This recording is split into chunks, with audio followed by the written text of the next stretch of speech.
Welcome back students, मैं सब दिलेर आपका मैथ्स एक बार फिर से स्वागत करता हूँ अपनी मैथमेटिक्स की क्लास में। आज अपन स्टार्ट करेंगे पेपर जनवरी 2023 का और डेट थी ये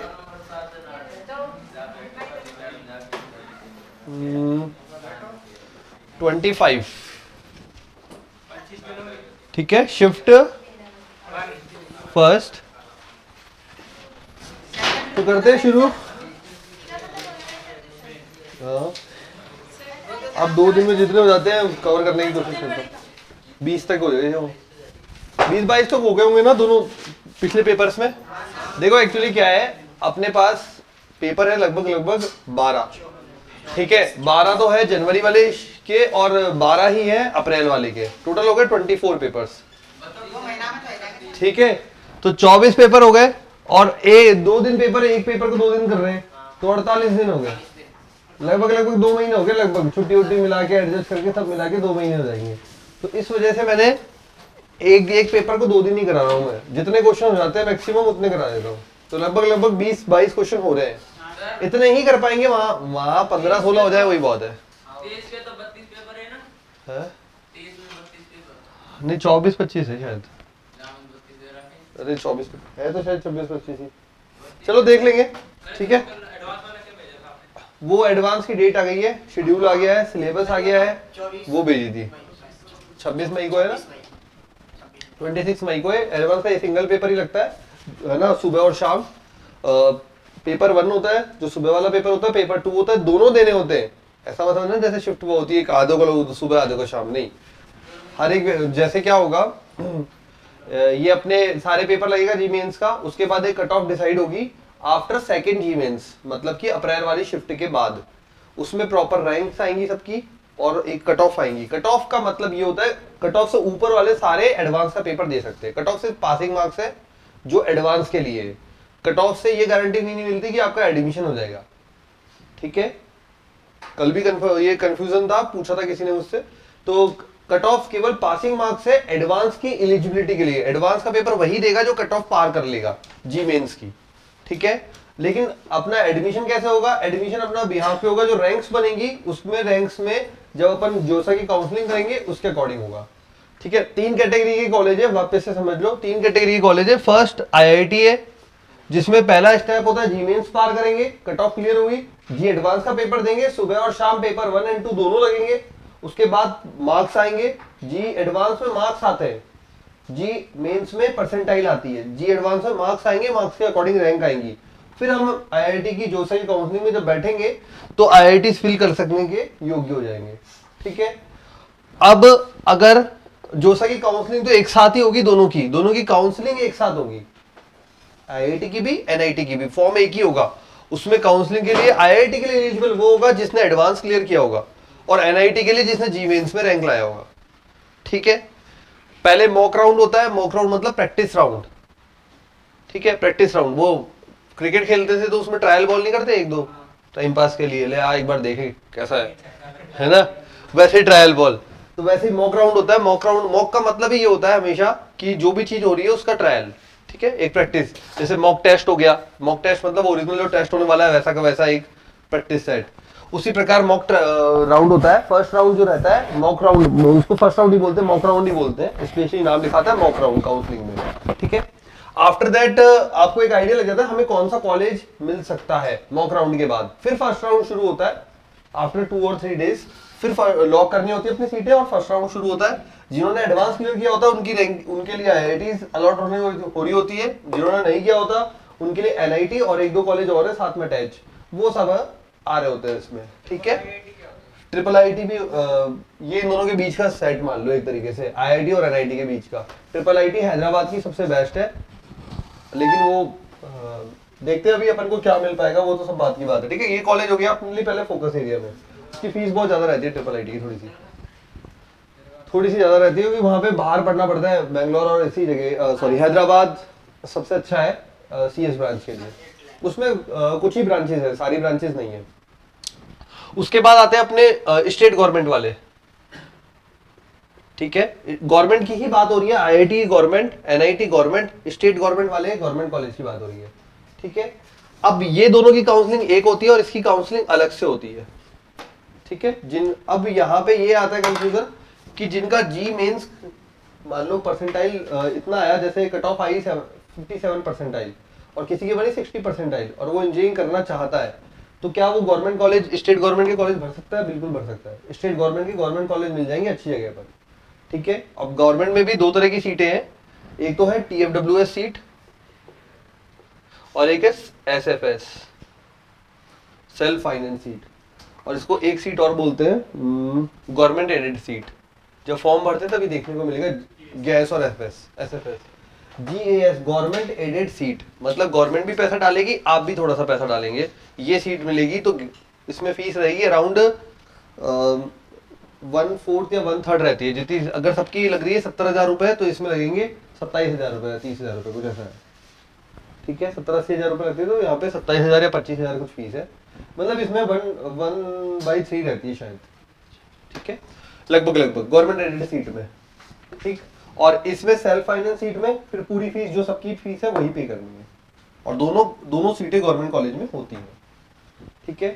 अब आप जी मेंस की प्रिपरेशन कर रहे हो, सब कुछ कर रहे हो, तो आपको है ना एटलीस्ट गवर्नमेंट कॉलेज के लिए प्रिपरेशन करनी है, एटलीस्ट गवर्नमेंट कॉलेज तो पकड़ना ही है अपन को, ठीक है। फिर कोई कैटेगरी वाला है तो उसको अलग से स्कॉलरशिप मिल जाती है, कोई कैटेगरी से बाहर है तो कुछ स्कॉलरशिप और चलती है इनमें, वो मिल जाती है, ठीक है। गवर्नमेंट कॉलेज में अगर आपका सिलेक्शन हो जाता है तो आपको आराम से लोन की फैसिलिटी भी मिल जाती है, जिनको फिल करना है उनके लिए, ठीक है। ब्रांचेस में ऐसा है, अगर ब्रांच थोड़ा बहुत, अगर ऐसे मान लीजिए आपको IIT, मान लो आपका एडवांस क्लियर हुआ किसी का, IIT में अच्छी ब्रांच नहीं मिल रही, NIT स्टार्टिंग में अच्छा मिल रहा है तो NIT ले लो। IIT में कुछ ब्रांचें बहुत अच्छी होती है, बहुत ज्यादा पॉपुलर नहीं होती, केमिकल इंजीनियरिंग बहुत पॉपुलर ब्रांच नहीं है बट अच्छी ब्रांच है, लिमिटेड फील्ड है, लिमिटेड ही कॉलेज है, लिमिटेड ही स्टूडेंट निकलते हैं पूरा ऑल ओवर इंडिया, क्योंकि हर कॉलेज में है ही नहीं, कुछ ही कॉलेजेस में है, ठीक है। लेकिन रिक्वायरमेंट तो सबको है, ऑयल की रिक्वायरमेंट तो सबको है, ठीक है। तो फिर सारा ऑयल से तो चलता है, फ्यूल से तो चलता है सब कुछ, ऑयल सिर्फ हमारी गाड़ी में ही थोड़ी चलता है, ऑयल तो बहुत सारी चीजों में यूज हो रहा है, ठीक है। प्लेन उड़ रहे हैं वहां पे भी तो ऑयल ही चल रहा है, तो सब तरह का ऑयल होता है। तो ऑयल रिफाइनरी वाली जो प्रोजेक्ट चलते हैं उसमें सब जगह इस तरह के इंजीनियर्स की रिक्वायरमेंट होती है। कल ही जने परसों किसी ने मुझसे पूछा था ये बात, तो बहुत अच्छी फैसिलिटी है। उसमें क्या होता है, कुछ ही कॉलेजेस में है, जहाँ कॉलेज में सीट है तो जो जब रिक्वायरमेंट आती है तो उसी कॉलेज के स्टूडेंट जाते हैं, 4-5-10 कॉलेज में ही है वो ब्रांच, इतने से कॉलेज में, मतलब पूरे ऑल ओवर इंडिया कोई 1000, 2000, 3000 की क्वांटिटी निकलती है बस, तो रिक्वायरमेंट आएगी तो ऑटोमेटिकली वो सब लग जाते हैं, ठीक है। फिर बाहर के प्रोजेक्ट्स में भी जाने का मौका मिल जाता है, बाहर मतलब फॉरेन के प्रोजेक्ट्स में भी, इधर की साइड अरब कंट्रीज की साइड, UAE की साइड, वहीं है ऑयल का ज्यादा सिस्टम, तो वहाँ ऐसे कुछ ब्रांचेस हैं जो ज्यादा पॉपुलर नहीं है बट अच्छी खासी रिक्वायरमेंट आती है। अगर वो ब्रांचें मिल रही है, वो कम रैंकों पे मिल जाती है, मतलब किसी के स्टूडेंट के मार्क्स कम आए, थोड़े वो पीछे रह गए, थोड़े परसेंटाइल कम आई, तो वो NITs में वो ब्रांचेस मिल जाती है। लोग डरते हैं उसको लेने से, लेकिन बहुत फायदा होता है, जिन्होंने लिया सब बढ़िया सेटल हो जाते हैं, ठीक है। तो ऐसा नहीं है, क्योंकि क्या होता है जब अपन एंट्री लेते हैं ना तब कोई और ब्रांच ट्रेंड में होती है, जैसे अभी कंप्यूटर साइंस ज्यादा ट्रेंड में है, जब एग्जिट लोगे ना तब तक ट्रेंड बदल चुका होता है, ट्रेंड थोड़ा सा चेंज हो चुका होता है, मतलब जॉब पर्सपेक्टिव से बोल रहे हैं अपन, ये चीज जॉब पर्सपेक्टिव से बात कर रहे हैं, तो जॉब पर्सपेक्टिव से ट्रेंड बदल चुका होता है फिर किसी और, क्योंकि क्या होता क्या है, जैसे सब अभी CS में जा रहे हैं, ठीक है। आफ्टर 4 इयर्स दूसरी ब्रांच, भाई दूसरी ब्रांच में ऐसा थोड़ी काम धंधे बंद हो गए, चल तो सारी चीजें रही है ना पूरे इंडिया में। अब वो दूसरी ब्रांचेस में नंबर ऑफ स्टूडेंट ही नहीं है बाहर, जब बाहर ही नहीं आए तो जब रिक्वायरमेंट आ रही है तो अवेलेबल ही नहीं है लोग, वैकेंसी आ रही है तो लोग ही अवेलेबल नहीं है, क्योंकि उस ब्रांच के लोग ही नहीं है। फिर वो ब्रांच में क्या खाली, मतलब जो परीक्षा में बैठा वो सिलेक्ट हो गया, जो इंटरव्यू में बैठा वो सिलेक्ट हो गया, सबकी लग गई। ऐसा ये अभी अराउंड 2010, 11, 12 में सिविल ब्रांच के साथ हो रहा था, -6 पे भी इंजीनियर बन रहे थे, मतलब पेपर दिया उसमें -6 मार्क्स आए किसी कैटेगरी में, तो -6 पे फीमेल का सिलेक्शन हो गया सरकारी डिपार्टमेंट में, -6, मतलब आप आए हो, इसके लिए आपका धन्यवाद है, चलिए आप तो हमारे साथ। सरकार ने पेपर लिया, और सिविल में क्या होता है, गर्ल्स जाती नहीं थी, 2000 ये बात हो रही है 11, 12, 13 की, उस समय सिविल में जैसे पूरी क्लास में 60 स्टूडेंट है, सिविल में 2 होते थे गर्ल्स, बाकी 58 बॉयज होते थे। तो वो वैकेंसी में जो था उसमें फिक्स था कि इतनी गर्ल्स की सीटें हैं, तो जो बैठे वो सिलेक्ट हो गए। जीरो भी नहीं लाए, -6, मतलब प्लस माइनस करके -6 मार्क्स आए टेस्ट में, तब भी सिलेक्शन मिल गया। बॉयज के भी कोई 6-7, किसी कैटेगरी में 6, किसी में 8, फिर बाकी जनरल में तो फिर 20, 50, 70, 80 ऐसे गए थे। वो सीटें फिक्स थी ना। अब तो राजस्थान गवर्नमेंट ने, लेकिन अब राजस्थान गवर्नमेंट ने फिक्स कर दिया है। अरे अब फिक्स कर दिया है, अब राजस्थान गवर्नमेंट में 40% मार्क्स लाना कंपल्शन हो गया है किसी भी वैकेंसी में। अब कंपल्शन हो गया, किसी भी कैटेगरी कुछ भी हो, 40% मार्क्स कंपल्शन हो गया। अब कराया, लेकिन ये 2020-22 इसी अराउंड दिया है। नहीं, गलत ऐसे नहीं थी, गलत ऐसे नहीं थी, अप्लाई सबके लिए था। अब जब आया ही नहीं कोई तो क्या करे, सीटें रिजर्व करी थी, सीटें रिजर्व करी थी इतने, जैसे मान लो फॉर एग्जांपल 100 वैकेंसी है तो 20 सीटें गर्ल्स के लिए फिक्स कर दी और 80 सीटें बॉयज के लिए। अब 20 गर्ल्स आई नहीं, जो जो जितने बैठे उन सब सेलेक्ट हो गए। मान लो 20 ही बैठे, 20 सेलेक्ट हो गए। अगर 22 बैठे तो शुरू के 20 सेलेक्ट हो गए। अब शुरू के 20 में जो लास्ट वाला 20वां पर्सन है उसके अगर -6 है तो लेना पड़ा, -5 है तो लेना पड़ा। पहले रूल में ऐसा था जितनी वैकेंसी उतने लोग उठाने, अब क्या कर दिया 40% कंपल्शन कर दिया। इसी वजह से किया ये 4-5 एग्जाम में ऐसा हुआ, माइनस में नेगेटिव में सेलेक्ट हुए, खूब न्यूज बनी, वायरल हुई, तुमने भी कभी पढ़ी होगी टीचिंग में या किसी में, माइनस में सिलेक्शन। फिर जाके गवर्नमेंट ने रूल बना दिया 40% एटलीस्ट रिक्वायर्ड होंगे, ठीक है, किसी भी पेपर में गवर्नमेंट जॉब में सिलेक्शन के लिए, ठीक है। तो ऐसा होता है, इसलिए ब्रांच की सिलेक्शन में आराम से तसल्ली से डिसीजन ले। जहां भीड़ भाग रही है वहां अगर नहीं हो पा रहा तो ऐसा नहीं है कि वही लेना है, जबरदस्ती लेना है, ठीक है। अपना अपना फील्ड है, जिसको जैसा सुकून चाहिए फील होता है वैसे जॉब कर सकते हैं। सिविल में बहुत रिक्वायरमेंट आती है, गवर्नमेंट जॉब के लिए सिविल ब्रांच ज्यादा प्रेफर की जाती है। बिल्कुल। ओके, तो ये रहा थोड़ा सा कॉलेज का वापस से। तो स्टेट गवर्नमेंट वाले कॉलेज भी हैं, अगर इंजीनियरिंग करनी ही है प्रॉपर तो कोई दिक्कत नहीं है, स्टेट गवर्नमेंट के भी अच्छे कॉलेजेस हैं। गवर्नमेंट वाले कॉलेजेस में आराम से एडमिशन ले सकते हैं। गवर्नमेंट कॉलेजेस में ब्रांच जो राजस्थान के अंदर पॉपुलर है वो इस तरह की ब्रांचेस है जिसमें गवर्नमेंट पेपर्स लगते हैं, जैसे कि सिविल हो गया, मैकेनिकल हो गया। अब मैकेनिकल का थोड़ा क्रेज इसलिए कम हो गया क्योंकि मशीनरी का काम थोड़ा कम हो गया, इलेक्ट्रॉनिक्स की तरफ ज्यादा आ गया, मशीनरी की से शिफ्टिंग हो गई इलेक्ट्रॉनिक्स की तरफ। जैसे पहले व्हीकल जो गाड़ियां बनती थी वो सारी मैकेनिकल पार्ट्स में आती है, लेकिन अब धीरे धीरे वो इलेक्ट्रिक में शिफ्ट हो रही है, शिफ्टिंग होना शुरू हो चुकी है, आप भी देख रहे हैं। तो वो इलेक्ट्रिक में क्या हो रहा है, इलेक्ट्रिक में केवल एक मोटर होती है, मेन पार्ट जो रहता है, मेन जो कंपोनेंट रहता है वो मोटर होती है और बैटरी होती है, तो सारा इलेक्ट्रॉनिक्स पार्ट हो गया उसमें, ठीक है। तो ब्रांचेस ऐसे शिफ्ट हो रही है, तो ब्रांच में आराम से जब पेपर वेपर रैंक वैंक लग जाए उसके बाद 15-20 दिन मिलते हैं काउंसलिंग से पहले। पेपर लगने के बाद, पेपर लगने के बाद कुछ और तो पढ़ना नहीं है, पेपर लग गया एडवांस का या मेन, है ना, उसके बाद जब काउंसलिंग होगी उसमें लगेंगे 15-20-25 दिन। तब तक आराम से ब्रांच पे रिसर्च कर लेना, ढूंढ ढांड के कौन सी ब्रांच हम ले सकते हैं, और पहले से लिस्ट बनाना शुरू कर देना। बहुत कंफ्यूजन आता है, एक एक बच्चे के 10-10 बार कॉल आते हैं इसलिए चीज के लिए कि ब्रांच का क्या करूं, हाँ बहुत बहुत टाइम लगता है। तो ब्रांच को प्रॉपर सीक्वेंस के साथ जमाना है, कॉलेज नेम और ब्रांच नेम। जब अपन काउंसलिंग फॉर्म भरते हैं तो इस तरीके से होता है, इधर कॉलेज नेम भरते जाएंगे। जैसे मैंने को सपोज एक एक्स कॉलेज पसंद आया फर्स्ट प्रायोरिटी पे, अब एक्स कॉलेज में मैंने ब्रांच पहले ले ली CS, फिर एक्स कॉलेज में ही EC। अब मान लो उसी एक्स कॉलेज में नेक्स्ट ब्रांच इतनी पॉपुलर नहीं है तो फिर वाई कॉलेज में चले गए अगली ब्रांच के लिए, ठीक है। फिर वहाँ पे CS आ गया, इलेक्ट्रिकल आ गया, इलेक्ट्रॉनिक्स आ गया, इस तरीके से नंबर ऑफ ब्रांचेस। हाँ मैं बता दूंगा, लेकिन तुम भी अपना प्रेफरेंस, सबका अपना अपना है ना भैया, आप कौन सी ब्रांच कहाँ पे, और फिर बाकी चीजें रैंक पर डिपेंड करेगी, बट कॉलेज लेके ही मानना सब। जब दे रहे हो, तैयारी कर रहे हो तो कॉलेज लेके मानना, कॉलेज मिल जाएगा। दुर्गापुर पहुंचा देंगे, तो पास है क्या तेरे यहाँ से, पास पड़ता है क्या तेरे यहाँ से, यही नहीं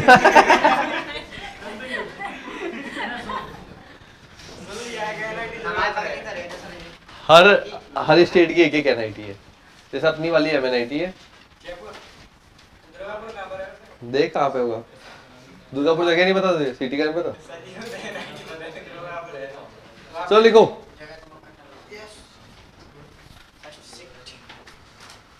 लिखो क्वेश्चन पहला, बिंदु 6 कॉमा -2√2, बिंदु 6 कॉमा -2√2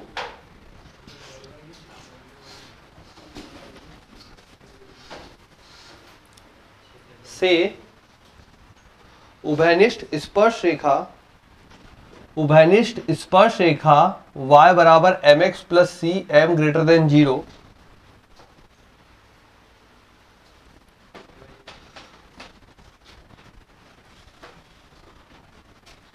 बिंदु 6 कॉमा -2√2 से उभयनिष्ठ स्पर्श रेखा y बराबर mx plus c m greater than 0 जब वक्र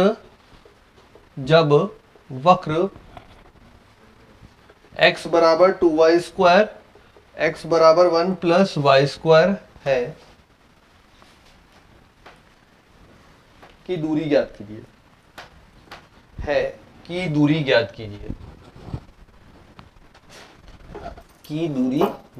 कीजिए, ये बोलना चाह रहा है। अच्छा क्वेश्चन समझ में आ गया? आगे ना सर, दो वक्र बन रहे होंगे, उनको दो वक्र हैं, इनकी उभयनिष्ठ स्पर्श रेखा है ये तो स्पर्श रेखा का समीकरण ही तो है y बराबर mx प्लस c, दोनों की उभयनिष्ठ स्पर्श रेखा का समीकरण है ये, ठीक है। और इस बिंदु से इसकी दूरी ज्ञात करनी है, बिंदु से उभयनिष्ठ स्पर्श रेखा की दूरी ज्ञात करनी है। बताओ उभयनिष्ठ स्पर्श रेखा कैसे निकाल देते हैं? अब की बार जो सरल क्वेश्चन आया वो आ गया कॉनिक सेक्शन से, मतलब औरों से भी आएंगे, लेकिन अभी जो पहला क्वेश्चन उठाया है वो सरल क्वेश्चन है, इस कॉनिक सेक्शन का बहुत सरल, कुछ याद नहीं है तो भी काम हो जाएगा इसमें। किसमें?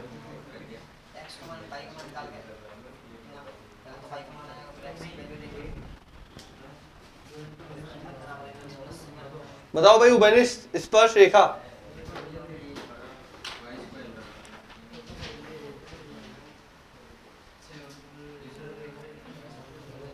कॉनिक सेक्शन का क्वेश्चन है, आसान इजी टाइप। अब इसलिए बोल रहा हूं सब पढ़ के जाना है, आसान कौन सी चैप्टर से आएगा हमें नहीं पता, इस बार कॉनिक में भी आसान बन गया और दूसरे वाले चैप्टरों में टफ बन गया होगा, तो आसान क्वेश्चन कहां से आएगा नहीं पता, इसलिए पढ़ के सब जाना है। तो आसान क्वेश्चन आया कॉनिक से, बताइए कैसे करें?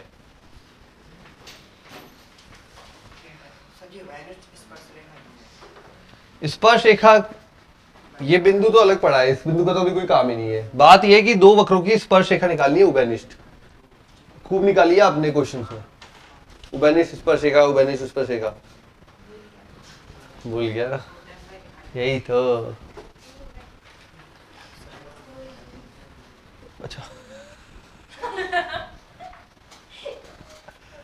खा मत जाना कोई, फिर नाम वाम लगा दिया है। चलो बताए। अच्छा ये क्या बन जाएगा,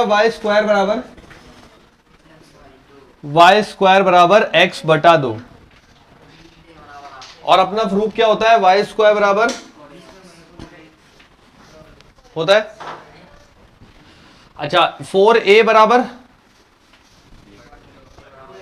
सही है, a बराबर, ये तो एक चीज पता लग गई, ये क्या है अपने आप में, पैराबोला मतलब परवलय, परवलय का स्पर्श रेखा का समीकरण y बराबर mx प्लस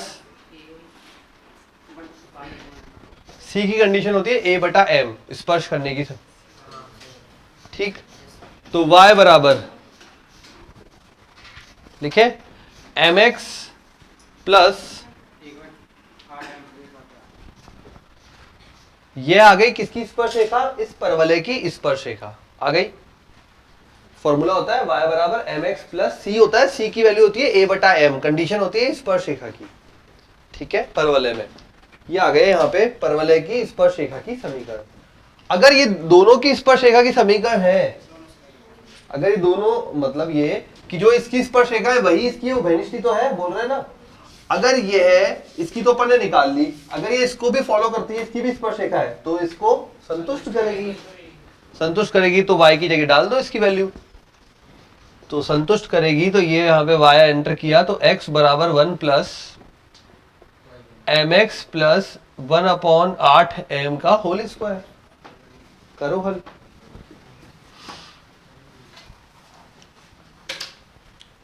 द्विघात बनाओ बस, द्विघात। और स्पर्श रेखा के लिए द्विघात बनती थी तो क्या करते थे? स्पर्श रेखा के लिए द्विघात बनती थी तो क्या करते थे?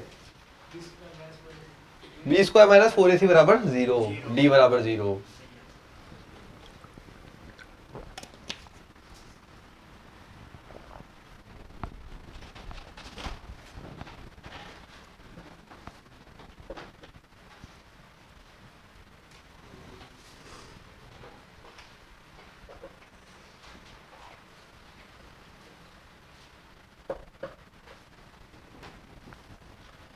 तो समीकरण कुछ इस प्रकार की हो जाएगी, x बराबर 1 plus m square x square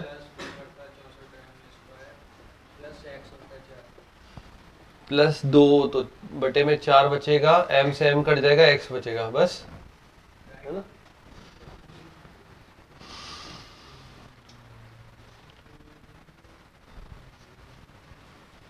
तो इधर शिफ्ट कर लेते हैं, इधर ही रहने देते हैं सबको। तो m square x square plus x 1/4 minus 1, भाई 1/4 इधर माइनस 1, माइनस का माइनस का 3/4x। और बोलो, इधर लेके आ गए, ये x का काम खत्म हो गया, साथ में बच गया अपने पास प्लस 1/64 एम स्क्वायर प्लस 1 बराबर 0। ऐसा ही दिख रहा है। बन गई समीकरण द्विघात में। द्विघात में है तो d बराबर 0 करना है। स्पर्श रेखा की कंडीशन थी ये, b स्क्वायर माइनस 4ac बराबर 0। तो b स्क्वायर माइनस 4ac बराबर 0 करेंगे। b स्क्वायर दैट इज 9/16 बराबर 4, a मतलब m स्क्वायर और c मतलब 1/64 m square plus 1। b square बराबर 4ac, b square minus 4ac बराबर 0, b स्क्वायर बराबर 4ac। b स्क्वायर 9/16 ही तो है, बराबर 4, a मतलब m स्क्वायर। हाँ उधर लिखा ना, करो तो m का मान निकल के आ जाएगा, कितना आ रहा है देखिए, 4m स्क्वायर, देखो 9/16 बराबर m से स्क्वायर से m स्क्वायर कट हो गया, 1/16 plus 4m square. 9/16 minus 1/16, 8/16, 1/2, 1/8, m बराबर ये आ रहा है क्या? प्लस वाला इसलिए आएगा, कंडीशन दे रखी है, देखो यहाँ पे m is greater than 0 already बना के दिया है, तो m के दो मान आएंगे प्लस और माइनस, लेकिन आपको प्लस वाला लेना है, कंडीशन में दे रखा है। आ गया? क्वेश्चन बड़ा है, लेंदी है, थोड़ा सा दिन बढ़ते जाते हैं तो पेपर टफ होते जाता है। ठीक है, इजी क्वेश्चन भी थोड़े लंबे आएंगे, इजी होंगे बट लंबे आएंगे, बड़े आएंगे। m बराबर 1/√2, 1/√2 या फिर 1/2√2 भी बोल सकते हो। चलो m आ गया, तो समीकरण तैयार हो गई हमारी। और क्या बचा है? ठीक है, तो y बराबर 1/2√2, y बराबर mx a upon m, 1/8 a upon m, m का मान यहां रखेंगे तो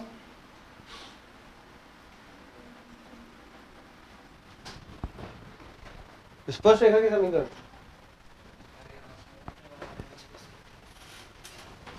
तो y बराबर 1/2√2x प्लस ये √8, इसको काटेगा √8, तो 1/2√2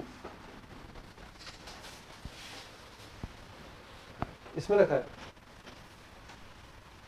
a का मान ये रहा और m का मान हो रहा।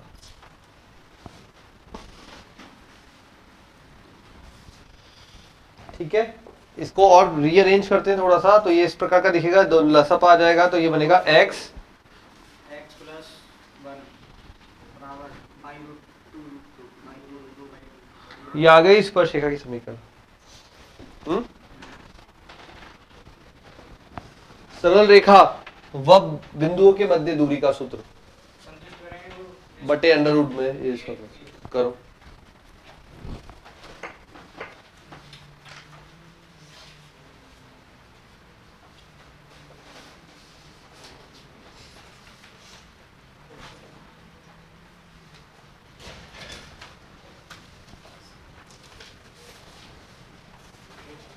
सरल रेखा व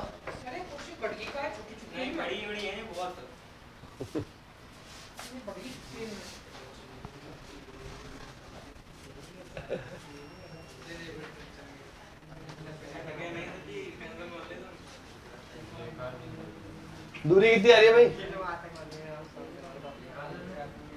दूरी निकालो। ये सरल रेखा की समीकरण, ये बिंदु, हाँ एक रेखा व बिंदुओं के मध्य दूरी, x की जगह बिंदु रख दो, y की जगह बिंदु रख दो, बटे में x a स्क्वायर 5 आएगा आंसर।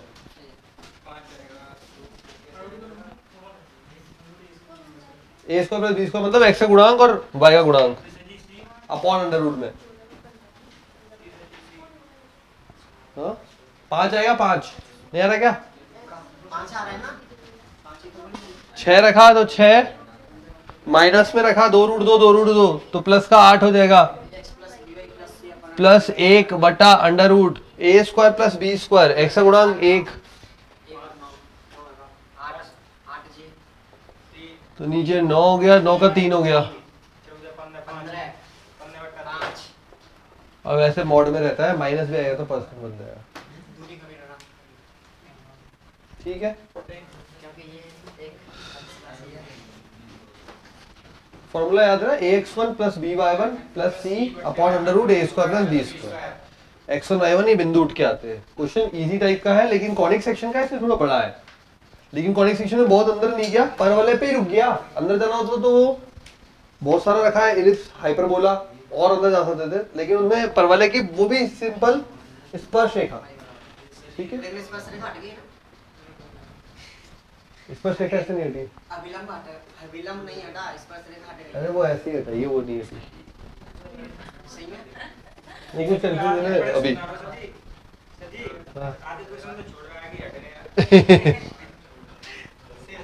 और पेपर बस अरे पता ही नहीं क्या ढंग से टाया नहीं टाया। अरे सजी बच्चन होशियार ना, लिखो, सब होशियार है, लिखो।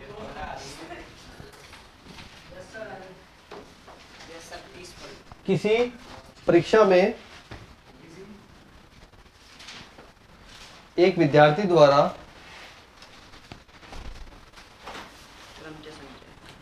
प्राप्तांकों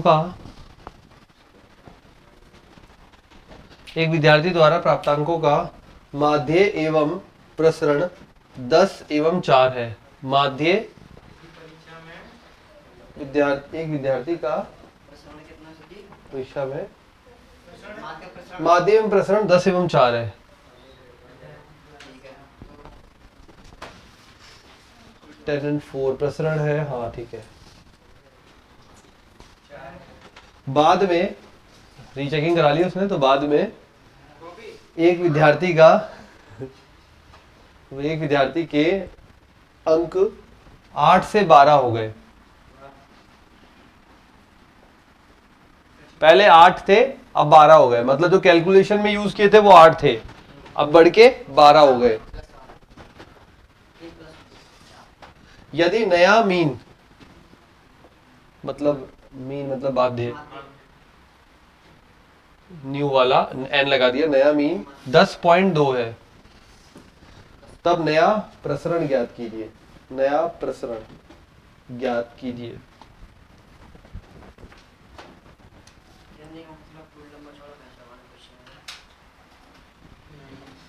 थोड़ा सा कैलकुलेशन ए बी की मान निकला, करो करो करो करो, थोड़ा स्वाद निकल इसमें कुछ बताने योग्य नहीं है। ये क्वेश्चन इजी है, सांख्यिकी का है, चैप्टर भी इजी।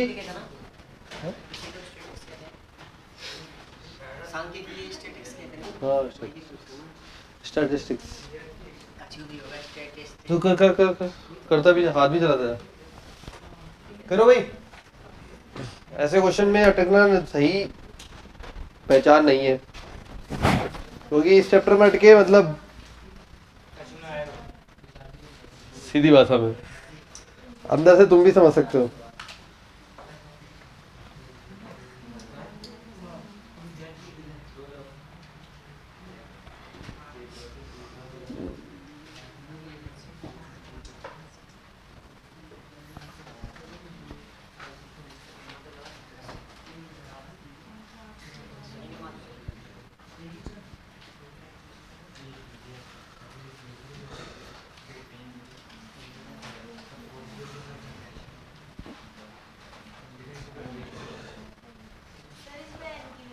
एन का मान तो दिया ही नहीं सर इसमें। कितने पेपर दिए उसने? एन नहीं दिया ना, एन निकालना पड़ेगा। निकालो निकालो, एन निकलेगा, सब जुगाड़ है।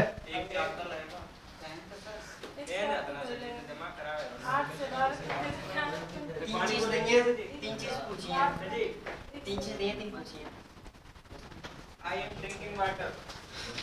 पानी बोतल दे। पी रहे देखो मतलब प्यासा सूखा। सबने दिमाग काम करे।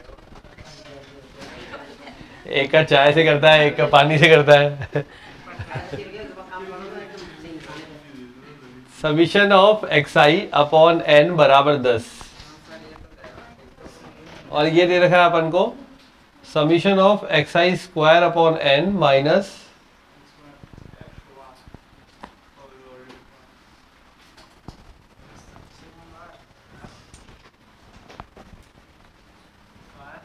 ये क्या हो जाएगा 10n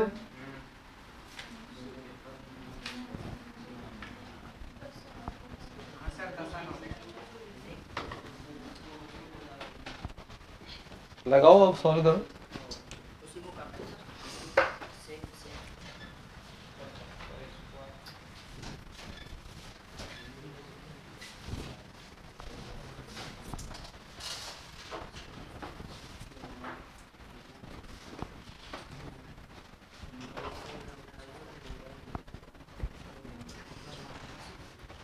और क्या अवेलेबल है?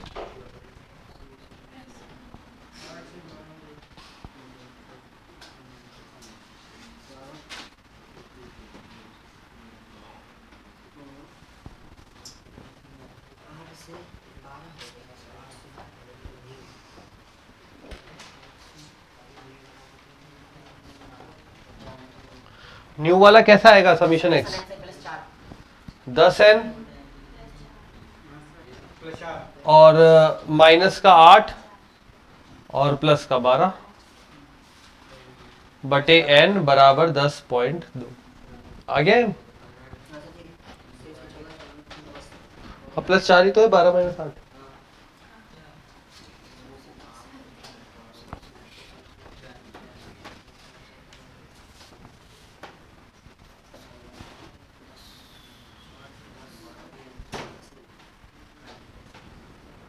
मिल गया man 10.2 n 10n point 2 n बराबर 4 बटा 0.2 80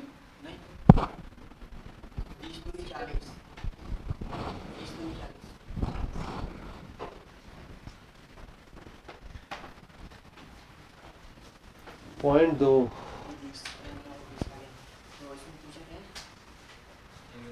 कितना है भाई n 20 आ रहा होगा ना, दो ही है, दो ही सुन के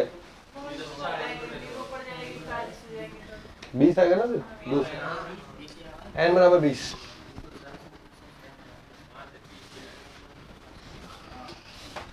इसमें आ जाते हैं 8 का स्क्वायर तो हटेगा और 12 का स्क्वायर जुड़ेगा, तो ये बन जाएगा अपना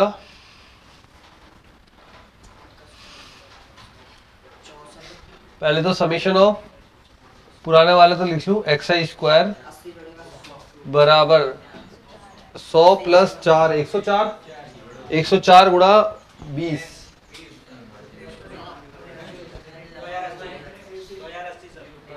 पक्का ना। अब नया वाला निकालता हूं,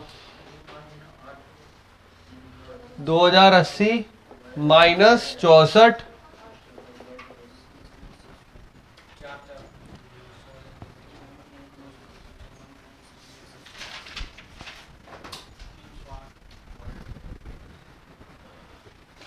144 64 64 मतलब हो गया अपने पास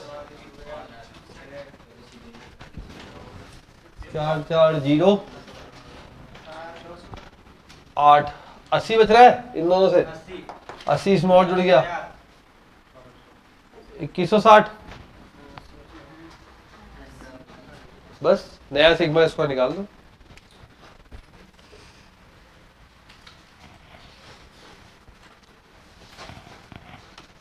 जो गिवन डेटा है उससे चलते रहो अपने आप होता चला जाएगा।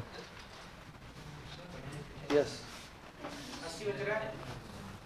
ये 80 बचा ना इसमें जुड़ गया 2160 हो गया।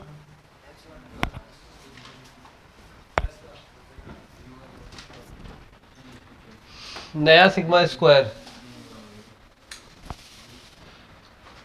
2160 बटा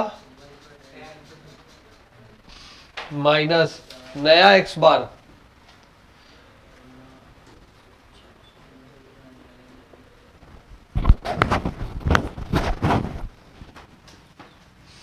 नया सिग्मा स्क्वायर निकालना है तो 2160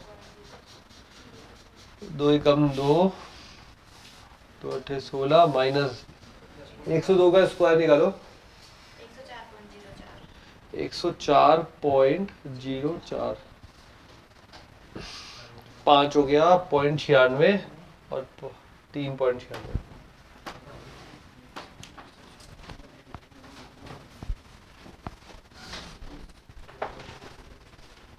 क्या हो गया तू कैसा अटक गया रे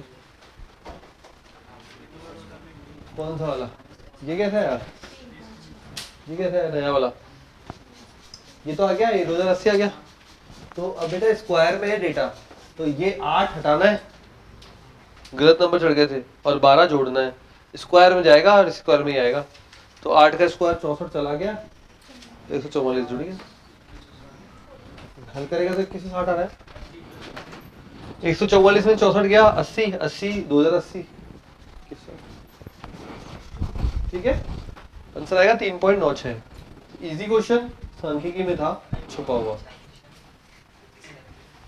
ठीक है आंसर तो निकलता ही नहीं है तुम बता रहे हो मैंने कहा आप ही तो बता रहे हो ऐसे करो बच्चे ऐसे निकल जा नहीं निकलता नहीं तुम्हारा ऐसे तो निकले यार 3.4 में आ गया मैंने तो क्या बताया तुमने बस मैं तो लिखता क्या फॉर्मूला दिया था इसमें तो कुछ याद भी नहीं रखना होता इतना बढ़िया चैप्टर है इस पे तो अटैक वीडियो कॉल करनी है तुम एक और लिखो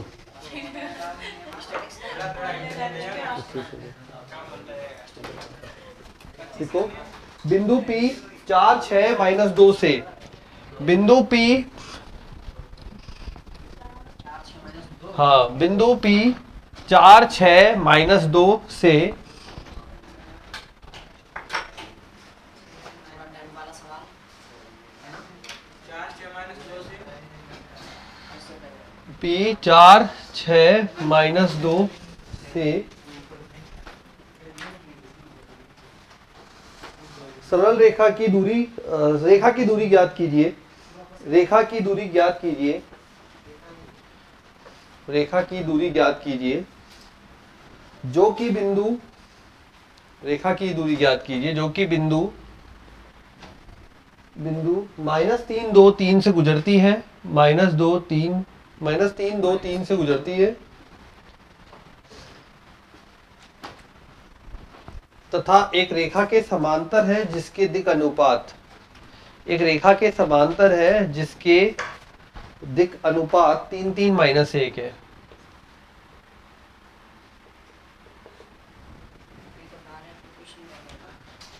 लड्डू प्रश्न 3D में से समझ में आ गया क्या कौन सा वाला ये वही सर ये हो जाएगा x + 3 upon 3 y - 2 upon 3 step बताओ आप वर्ड मतलब थ्योरेटिकली कैसे करोगे स्टेप बताओ आप तो सॉल्व करने के लंबवत वाला है हाँ। लंबवत वाला है वो टी बनता है ना उल्टा कैसे देखो खुद सोचो ना, हाँ बिल्कुल, क्या देखो क्या बोल रहा है, इस बिंदु से दूरी बतानी है। ये तो हो गया बिंदु P, बैठा है 4 6 -2। सरल रेखा की बतानी है, ये सरल रेखा आ गई, ठीक है, सरल रेखा से मतलब ये दूरी आ गई, तो ये सरल रेखा आ गई। अब ये सरल रेखा कहां से गुजर रही है, -3 2 3 से गुजरती है, तो यहाँ पे कहीं बिंदु है इसके -3 2 3 से गुजरती है, और समांतर है जिसके दिक् अनुपात ये है। तो एक कोई सरल रेखा है जिसके दिक् अनुपात डायरेक्शन रेशियो 3 3 -1 है, समांतर है, तो यही डायरेक्शन रेशियो काम आ जाएंगे। तो सरल रेखा की समीकरण बोलो क्या बनी जाएगी, x + 3y सरल रेखा की समीकरण बनेगी x + 3/3, बराबर ये वाला 3 डायरेक्शन रेशियो डायरेक्ट उठ जाते हैं समांतर में, y - 2/3 y - 3/-1 सरल रेखा की समीकरण आ गई। ये तो बिंदु से गुजरती है और ये इसके दिक् अनुपात उठ गए। आप इसको t मान लोगे या लैम्डा मान लोगे, x y z आ जाएंगे। दूरी निकालनी है, ये और ये बिंदु निकालना है आपको, p और q निकालना है, p q। Direct question, easy question, बढ़िया प्रश्न। ये भी नहीं आ रहा तो 3D पढ़े।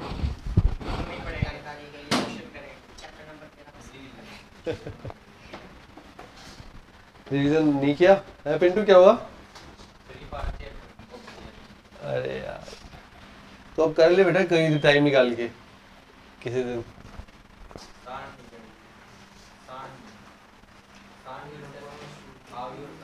ये भी नहीं पढ़ा, ये तो बढ़िया।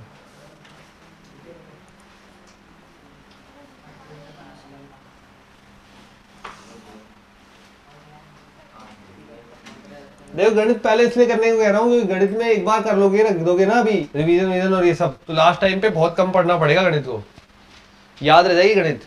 केमिस्ट्री अभी पढ़ोगे, फिर बाद में ही पढ़ोगे, और अंतिम समय तक पढ़ना पड़ेगा। बार बार केमिस्ट्री में भूल जाते हैं, गणित में भूलने की दर थोड़ी कम है। आप भी फील कर रहे होगे, गणित में भूलने की दर थोड़ी कम है।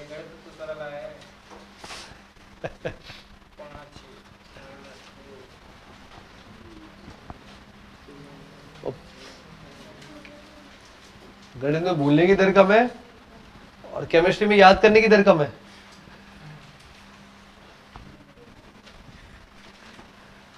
बेचारी फिजिक्स 20 मिनट करती है। देखते हैं, यार थोड़ा सा गड़बड़ आ रहा है यार, दूरी यार, अंडर। अच्छा बिंदु क्या है, बिंदु गड़बड़ा है।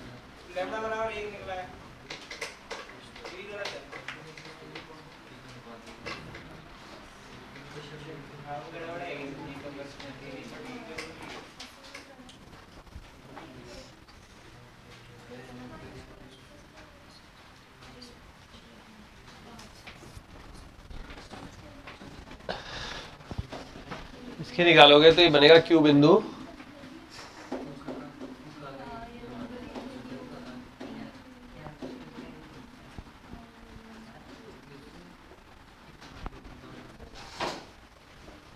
इसके दिक् अनुपात निकलेंगे 3 लैम्डा -3 -4, 3 लैम्डा -7। चेक करना यही आ रहा है क्या दिक् अनुपात?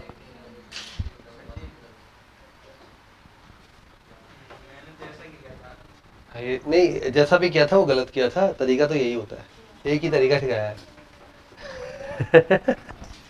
3 लैम्डा +2 -6, 3 लैम्डा माइनस का 4 आएगा ना, हाँ एक मिनट, -λ +3 +2, तो -λ +5। ये बनाएगा, एक बार दिक् अनुपात चेक करो। तो बना, और ये आएगा दिक् अनुपात, ये और ये वाले दिक् अनुपात दोनों लंबवत हैं एक दूसरे के, PQ के और AV के दिक् अनुपात ये A1 A2 B1 B2 बिंदु आ रहे 3 8 1, सही है, नहीं आ रहे बिंदु आएंगे 3 8 1, लैम्डा आएगा 2, और मैंने कल बोला भी था ये कि है ना, अगर या तो वो मिनिमम दूरी वाला प्रश्न आता है या फिर इस तरह का टी वाला प्रश्न आ जाएगा दूरी में। अगले ही पेपर में मिल गया।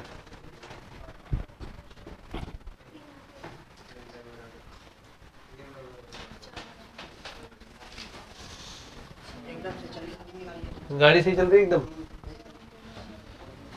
This is A1, this is A2, B1, B2, C1, C2 बराबर 0। आंसर आएगा √14। सही है।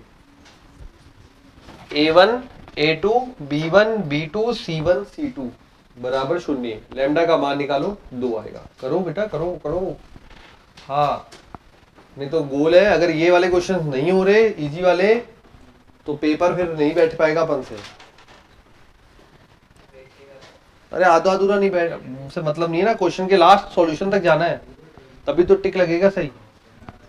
या फिर तुक्का लग जाएगा तो प्रायिकता हो गई सिलेक्शन होने की 1/4। 4 ऑप्शन है, 1/4। हाँ अब क्या हुआ? अब क्या दिक्कत हो गई, अब क्या हो गई? लैम्डा बराबर 2 आएगा। आ गया सर? देखियो A1 A2 B1 B2 C1 C2 बराबर 17 लैम्डा माइनस 38 बन रहा है मेरा। अब यहाँ से कोई भाग भाग बन रहा है। 34 होता चाहिए था, 17 है तो कितना बन रहा है भाई? 19 38 बन रहा है। 19 बनना चाहिए। वो देख 19 मेरा तो बन ही नहीं रहा। बनेगा। देख नहीं बनेगा सर। नहीं कम ना हाँ बनेगा। देखो मैक्स माइनस प्लस हो जाएगा लैम्डा। ठीक है, तो आंसर आएगा लैम्डा बराबर 2। लैम्डा बराबर 2 से ये बिंदु आएंगे 3, 8, 1 और दूरी आएगी d बराबर √14। ये होगा फाइनल आंसर जो कि पूछा गया था। इजी क्वेश्चन,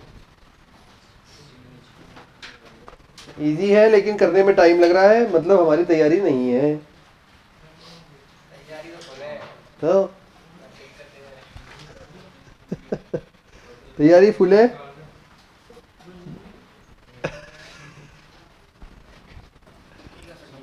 तैयारी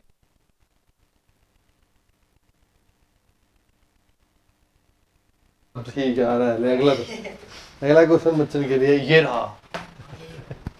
ये जाता है छक्का बटन पंडाल की तरफ से 4 नंबर। नहीं, 4 ये चौका ही नहीं है अपने लिए तो। हो गया क्या बेटा? पीछे पिंटू आ गया आंसर √14। ठीक है यार, तुम कर नहीं रहे यार। पक्का? कॉपी चेक करो ना तुम। अरे छोड़। सर को विश्वास है। सर को विश्वास नहीं है। चलो करें अगला। सर जी सवाल तो सरल आता है, पर समझने में दिक्कत है यार। समझने में, अब इसमें समझने में क्या दिक्कत हुई? ये वाला तो सही है। अच्छा चल अगला वाला देखते हैं, तेरे को समझने में दिक्कत आती है कि नहीं आती। क्वेश्चन दिया हुआ है x y z greater than 1। a बराबर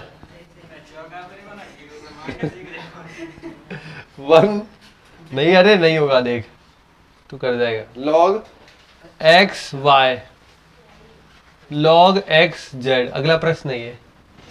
x y z is greater than 1। a बराबर सारणिक है log, क्या फूज हो गए,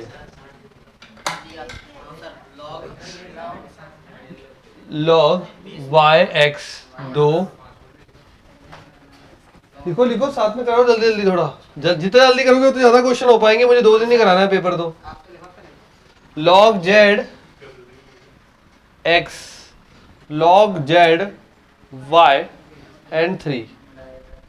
तब आपको फाइंड करना है मॉड एडजॉइंट, फिर एडजॉइंट a स्क्वायर।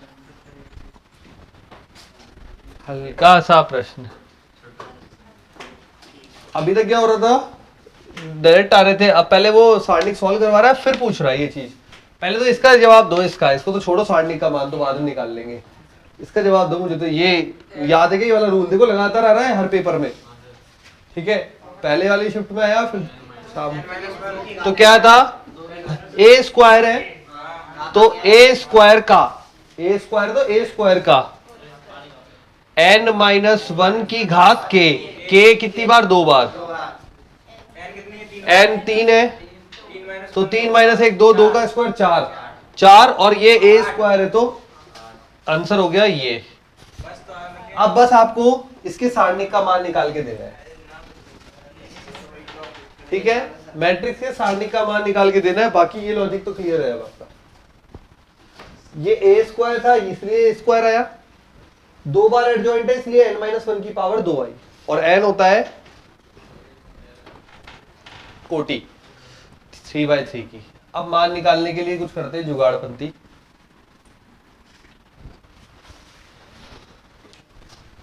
आगे ये चीज तो समझ में आपको वाली, ठीक है। अब क्वेश्चन देखिए इजी है ना, वो ये तो आता है। चौका लगेगा। अब बस इसमें एक ट्रिक दूंगा तो हो जाएगा। देखो log y बटा log x,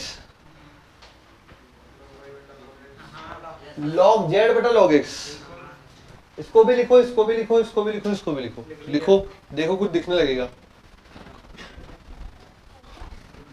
log y बटा log x, तो ये हो गया log x, यहां पे भी हो गया log x, यहां पे log y, और यहां पे हो गया log y, यहां पे log z, यहां पे हो गया log z। कुछ ऐसा दिख रहा है सबके? यही हो गया चेंजेस, ठीक है। देखो पहली रो में से 1/log x कॉमन ले रहा हूं, इसके पास से आ जाएगा, इसके पास से आ जाएगा, इसके में गुणा हो जाएगा, होगा। दूसरी वाली रो से 1/log y, और तीसरी वाली रो से 1/log z लो। अब मैं ये हटा रहा हूँ, ये तो पता लग ही गया है कुछ, तो यहाँ करते हैं आगे। तो 1/log x, 1/log y, 1/log z, हाँ तो 1/log x, log y, log z, upon में है ध्यान रखें। तो ये बन गया log x, log y, log z, log x 2 log y, log z, log x, log y 3 log z। यहां तक आ गया क्या सबको? Yes sir. अब पहला वाले कॉलम पे जरा ध्यान देखें, ध्यान से देखिए। पहला कॉलम, log x तीनों में से log x बाहर 1 लेते जाओ। अगले कॉलम में देखो, log y और अगले कॉलम में देखो, तीनों बाहर बैठ जाएंगे आके। अब तो निकल जाएगा एक का मान, सिंपल संख्याएं रह गई अंदर। अब तो कोई जिंदो तो बनने लगा। अरे ये प्रैक्टिस से आ जाएगा, करोगे ना ये प्रैक्टिस। वो तो ठीक है, अभी भी तुम मैं लेकिन हम लास्ट में लगाते हैं। पूरी तरह से तैयार नहीं हो, तैयार हो जल्दी। यही तो मैं बार बार पुश करना चाह रहा हूँ, इसलिए तो पेपर की स्टाइल में करा रहा हूँ। अभी तक टॉपिक स्टाइल में करे थे सारे क्वेश्चन, अब पेपर स्टाइल में इसलिए कि फील आए पेपर का, कि अपन पेपर में बैठे तो अपन से 10, 12, 15 क्वेश्चन होते कि नहीं होते हैं। हालांकि अपन पूरी तरह से तैयार होके नहीं बैठ रहे हैं, बट फिर भी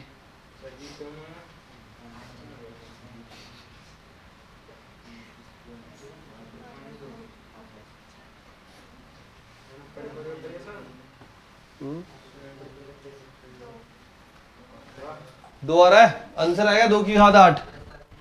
उधर रखो, वापिस जहां से आंसर निकालना था।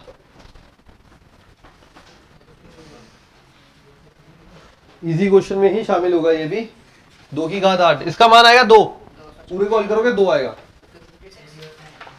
अरे नहीं, वैल्यू 2 की घात 8 में ही है। अब मुझे पूरा विश्वास है क्वेश्चन जिसमें आपको फॉर्मूला जरूर याद नहीं होगा, अभी आ रहा है। x plus y plus z की होल पावर n। साढ़े का मान 2 निकला है, मेरा 2 की घात 8 नहीं है। साढ़े का मान 2 निकला है। निकालने गया था, क्वेश्चन तो पढ़। साढ़े का मान तो सही है। पता नहीं हां 2 की घात 8। देख रहे हो, लग गया ना, देख। सारणिक का मान 2 आएगा, आंसर आएगा 2 की घात 8।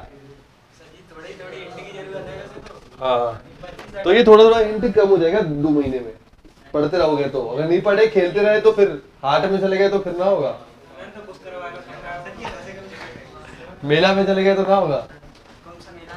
मेला में सच्ची में मेला का नाम ही ना पता हो। मैं बर्गर खाने जाता हूँ। अच्छा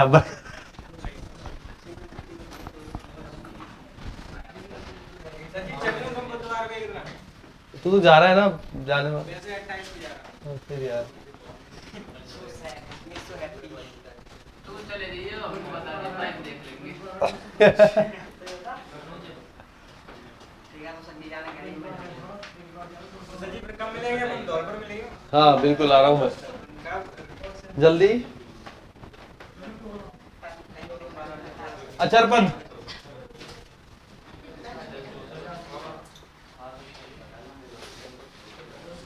अचरपद का मान बताइए।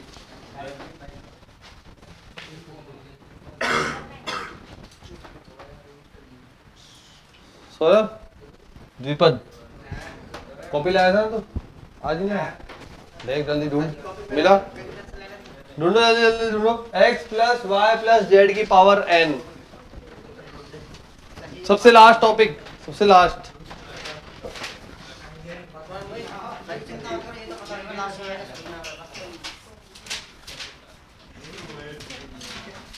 सीधा प्रश्न आया फॉर्मूले बेस्ड, अचरपद निकालना है। द्विपद द्विपद द्विपद सबसे लास्ट में देखिए। अरे ये तो शुरुआत है। x plus y plus z, ये रहा ये रहा ये रहा ये रहा।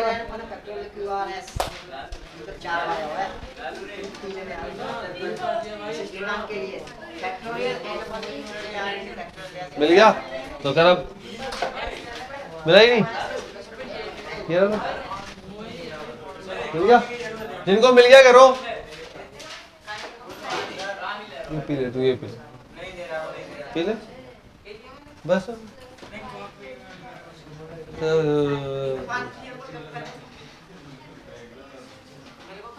मिल गया ना बहुत लोगों को? मिला? मिल गया तो अब बताओ कैसे अप्लाई करेंगे। बस फॉर्मूला दिया है, कुछ भी नहीं दिया क्वेश्चन में। अचरपद दिया है, अचरपद मतलब x की घात 0 है, तो वहां गुणांक निकालना सिखाया था मैंने x की घात का। देखो उसमें अच्छे से करो करो करो। अब तुम्हारा नंबर है, मैंने तो हो गया नंबर खत्म। नंबर खत्म नहीं हुआ अभी। मैं तो दिवाली पे इसलिए खत्म कर देता हूँ पहले ही। पेपर तक आपके साथ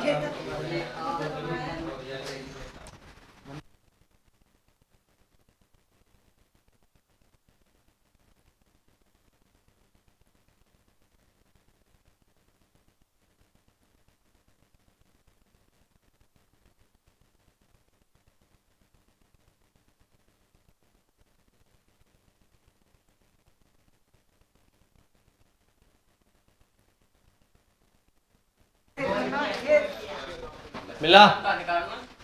गुणांक निकालना है अचरपद, x की घात 0 का गुणांक। ये लिखो किसी विशिष्ट गुणांक के लिए। अब बताओ इसमें जुगाड़। n बराबर 5, देखो सामने।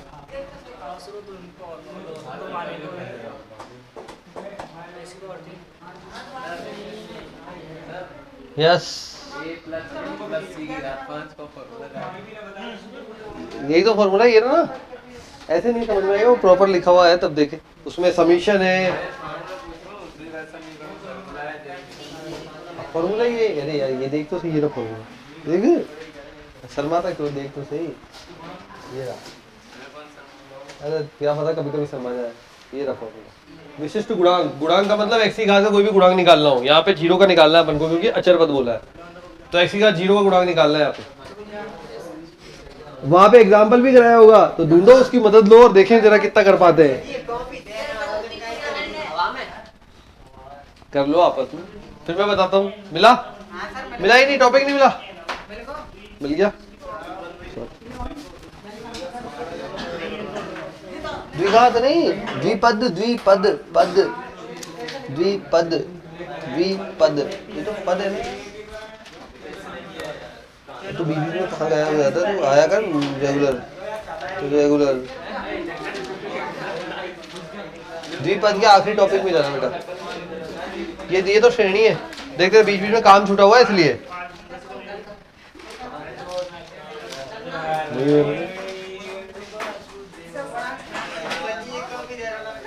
किसने कर दिया भाई? देखे सिर्फ फॉर्मूला बेस्ड क्वेश्चन आया डायरेक्ट 4 नंबर और फॉर्मूला अपनी कॉपी के अंदर।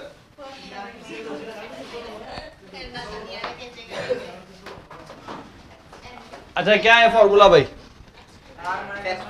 x plus y plus z whole power n।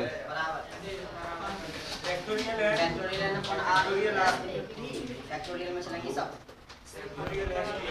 Summation r s t summation तो लगा दो x की पावर r y की पावर s z की पावर t।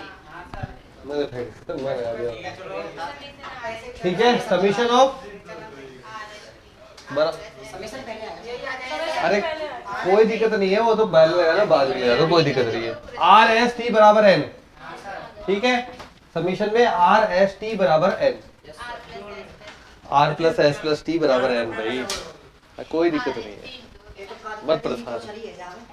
ठीक है ये दे, ये r plus s plus t बराबर एन, फिर एक्स की पावर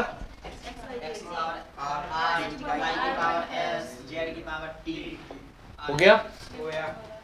करें अब शुरू? चलो अब यहां देखो, यहां पे ये है अपने हर एक पद, इसको थोड़ा सा और रीअरेंज करके अपन लिख सकते हैं x की पावर -7, ठीक है।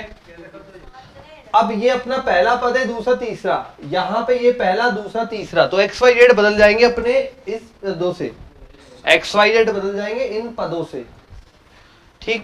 और अब देखो n क्या है यहाँ पे, होल पावर दैट इज 5, लगाते हैं summation of r plus s plus t बराबर n, तो r plus s plus t बराबर 5, फैक्टोरियल 5 बटे में r अभी है ही नहीं, r s t ही तो निकालने अपन को, मेन यही तो है, ठीक है। अब आते हैं पहले वाले की पावर, तो 2x की पावर r, दूसरे वाले की पावर है x की पावर -7 s और 3x स्क्वायर की पावर है t, ठीक है। तो एक ये समीकरण तो साथ में चल ही रही है, r plus s plus t बराबर 5, फैक्टोरियल 5 बटे फैक्टोरियल r s फैक्टोरियल में t। अब पहले तो गुणांक अलग कर दो, 2 की पावर r, 3 की पावर t, अब x की पावर को समेट दो एक जगह पर, r -7s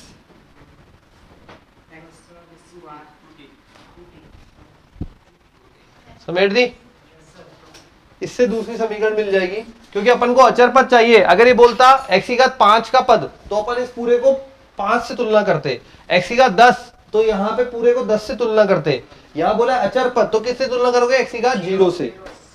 अचर मतलब जब x की घात 0 होगा तो 1 बन जाएगा, ठीक है। तो क्या बन जाएगा, r -7s प्लस 2t बराबर 0, x की घात 0 चाहिए ना, अचर पद मतलब x की घात 0 चाहिए।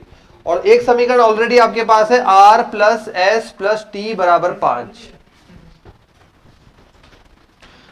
अब यहां पे हिट एंड ट्रायल मेथड लगाना है, आर एस टी के मान सेट करने, दोनों समीकरण संतुष्ट करे, ऐसे मान सेट करने, हल नहीं होगा, 3 मान है।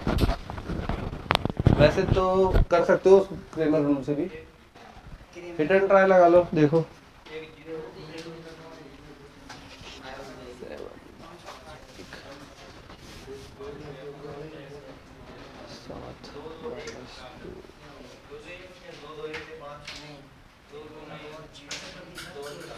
जी r s बराबर 0, r बराबर 2 और t बराबर 2 और r बराबर, हाँ करो, क्या कह रहे हो? देखो ये तो पता ही है, इनमें तीनों में मान सेट करना है, तीनों पॉजिटिव मान लेने, आर एस टी हमेशा पॉजिटिव मान ही होंगे, ये भी फिक्स है, पॉजिटिव मान होंगे, ठीक है। तो 1 से लेकर 5 तक गिनती अवेलेबल है, ये माइनस का 7 ऐसे 0 कर रहा है इसको, तो छोटा से छोटा मान लेगा, ये छोटे से छोटा मान 1 लेगा, छोटे से छोटा 1 लेके रखते हैं। अगर ये 1 लिया, 1 0 और 2 3 दूनी 6 और 1, हाँ ये रख के देखो एक बार सही है। भाई, यहाँ 0 करना है, ये सबसे बड़ी टर्म है 7s, एक एक तो s को छोटा से छोटा मान दो, 1 दे दिया, तो 7s तो 1 दे दिया। अब दोनों को यहाँ पे प्लस में बराबर करना है, क्योंकि ये तीनों नहीं 6 + 1 7 0 हो गया ना 113। r का मान 1, s का मान 1 और t का मान 3। तो बस ये यार नहीं, आंसर नहीं आया अभी, अचर पद का गुणांक चाहिए। r 1, s 1, t 3, सारे मान जमा दो अंदर इसमें। हाँ हाँ समझ गए। तो फैक्टोरियल, हाँ मैंने इसमें ऐसे सोचा s बराबर 0, आपका कमाल ये है तो भैया हम 3 बराबर s r बराबर 0, 1 हाँ t बराबर 2 2 दूनी 4 और 1 5। तो ये भी तो जुगाड़ देखना है ना, ज़रा है 2 बराबर हाँ, दोनों संतुष्ट होनी चाहिए, तभी तो एक तो मिलेगी आपको और एक आपको बनेगी वहां पे अंदर, दोनों संतुष्ट होनी चाहिए। तो फैक्टोरियल 5 बटा फैक्टोरियल 1 फैक्टोरियल 1 फैक्टोरियल 3, और क्या चल रहा था भाई, 2 की घात, 2 की घात r तो 2, 3 की घात 3, बस x की घात 0 बन जाएगा तो 1 बन जाएगा। फैक्टोरियल 3 3 9 3 27, 27 दूनी 54, तो ऊपर बन गया 5 4 गुणा 54, 5 चौक 20, 54 गुणा 2 108। 1080। जल्दी पर एक बात बताओ। बोलो बोलो, सही बात है। 2 की पावर 1 1 की पावर 1 3 की पावर 3। ये रहा ना, इसमें रखा RST सब। डायरेक्ट फॉर्मूला बेस्ड क्वेश्चन आया है और मेरे को विश्वास था फॉर्मूला याद नहीं होगा।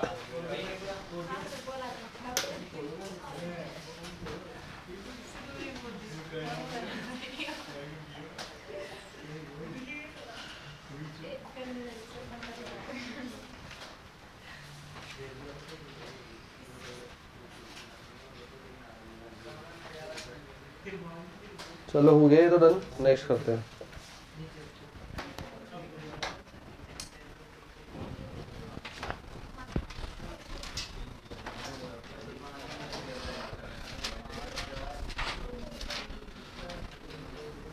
द्विपद में से डायरेक्ट फॉर्मूला बेस्ड क्वेश्चन आ गया भाई, बट फॉर्मूले तो सारे पढ़ के जाएंगे, डायरेक्ट विधि थी 4 नंबर। चलो एक लिमिट निकाल लेते हैं भाई, limit n tends to infinity 1 + 2 - 3 +4 + 5 minus, कोई बात नहीं बैठ जाएगी है। अगला क्वेश्चन है, limit n tends to infinity 1 + 2 - 3 +4 + 5 -6 +3n - 2 +3n - 1 -3n upon में √2n power 4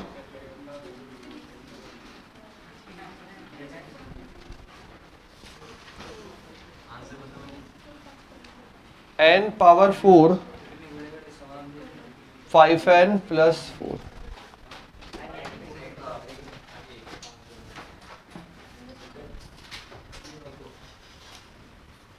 one two -3 +4 + 5 -6 dash dash dash Cn -2 Cn -1 -3।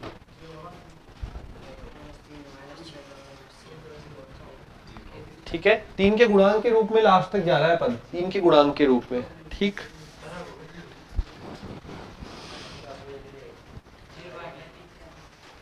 Zero आ गया, बिल्कुल है, 0 आएगा स्टार्टिंग का। तो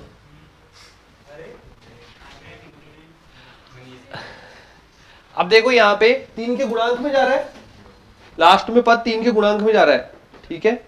अगर 100 पद है तो लास्ट वाला बनेगा 3 × 100 300, ऐसे तो है।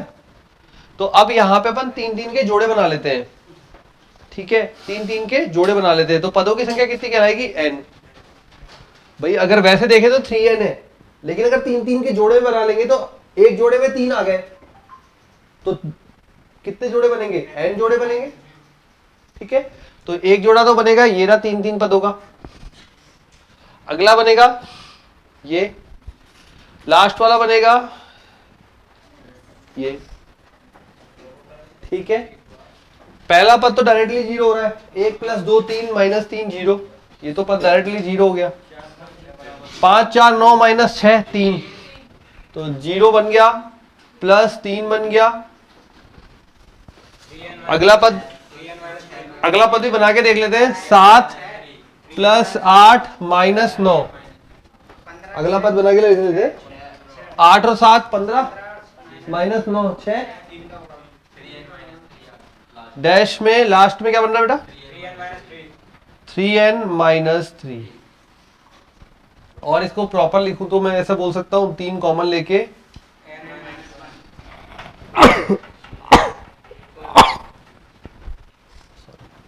ठीक है, अंश वाला पार्ट अभी सॉल्व कर रहे हैं, ना लिमिट सॉल्व कर रहा ना कुछ कर रहा, केवल अंश वाली टर्म्स को सॉल्व करने की कोशिश कर रहे हैं अभी। तो मैं ना लिमिट लिख रहा ना हर वाला भाग लिख रहा, कि अभी इसमें कुछ भी छेड़छाड़ नहीं करी। ठीक है, अंश को पहले अरेंज कर लेते फिर देखेंगे। हो गया इतना? 3 3 के जोड़े बनाए, 3 के गुणज में था इसलिए 3 3 के जोड़े बनाए। पहला 0 हो गया, दूसरा 3 हो गया, अगला निकाला तो 6 आ गया, और लास्ट में देखा तो 3n - 1 आ गया। अब ये पदों की संख्या कितनी रह गई? 3 × 1 3 × 2 3 × n - 1। ठीक है, अगर इनमें से 3 कॉमन ले लूं तो अंदर क्या दिखेगा?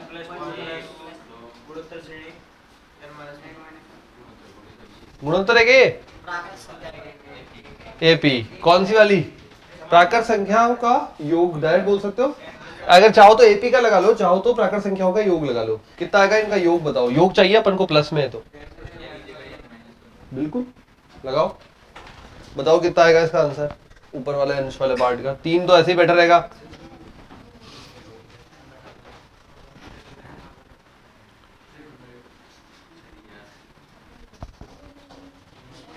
देखो ये आ रहा है क्या?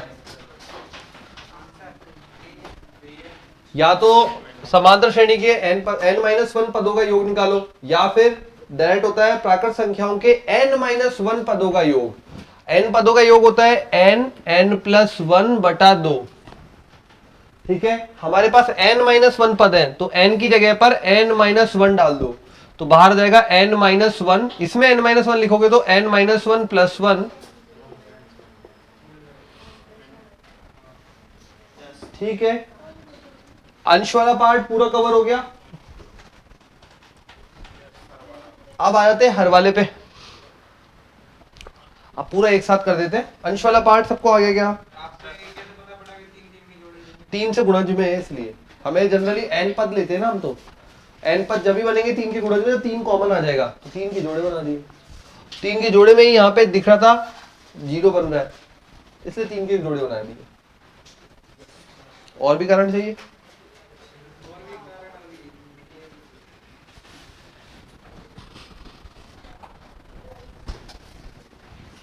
अब तो कर जाओगे आप। Limit n tends to infinity 3/2 n² - n। ठीक है, अब बटे वाले में, जब लिमिट में इंफिनिटी है और बटे में अंडर रूट में हो, चाहे कैसे भी हो, तो अपन क्या करते हैं इंफिनिटी को सॉल्व करने के लिए? अधिकतम घात को कॉमन लेते हैं, अधिकतम घात को, जिससे 1/में बन जाए। तो n⁴ अधिकतम घात है, यहां से भी n⁴ आएगा, यहां से भी n⁴ आएगा, बाहर आके n² बन जाएगा और ओवरऑल बाहर आ जाएगा। हाँ करो, मतलब समझ में आ गया ना? करो।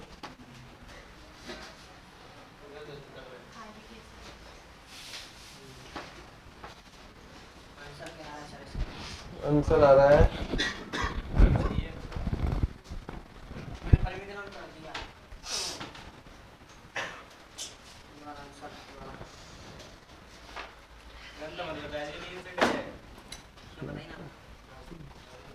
-√1।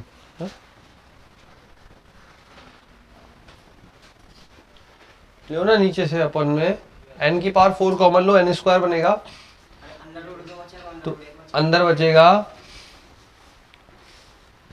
2 प्लस 4 n बटा n की पावर 4 n की पावर n पावर 4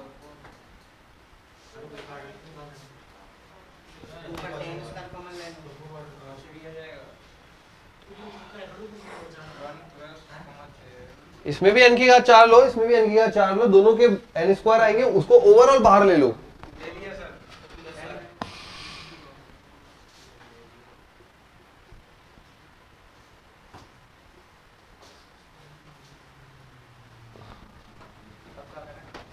इस तरह का दिखेगा, उसका कॉमन लेके काट दो, ऊपर ले लो।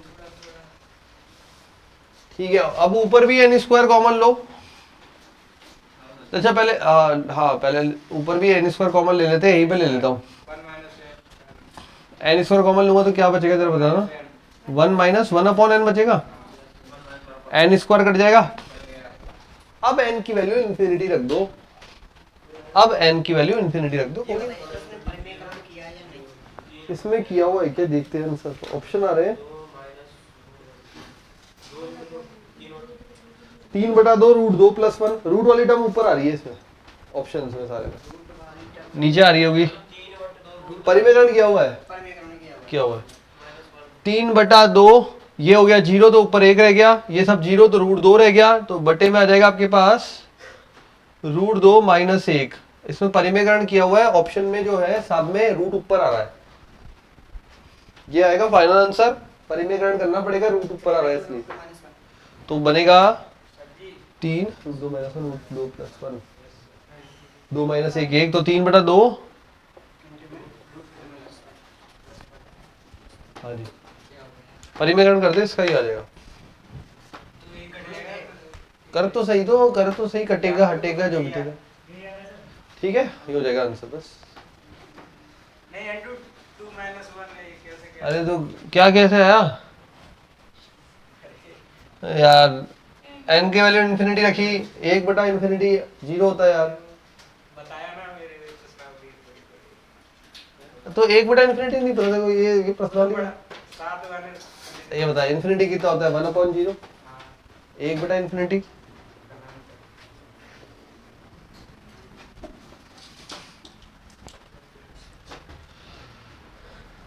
ये 0 हो जाएगा, ये 0 हो जाएगा, 2 बचेगा, रूट 1 में तो 1 हो जाएगा, ठीक है।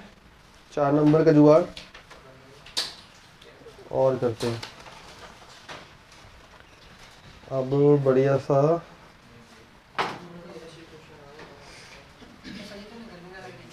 बहुत तेज लगी है, नहीं वो वाली गर्मी नहीं है जो ऐसी है, ये जला दे यार।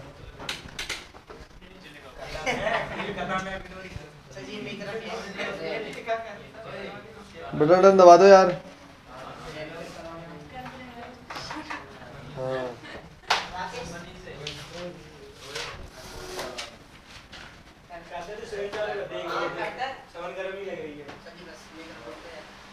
नहीं इनकी इधर थोड़ी लगी गर्मी, सर्दी इधर लगी। हाँ हाँ हाँ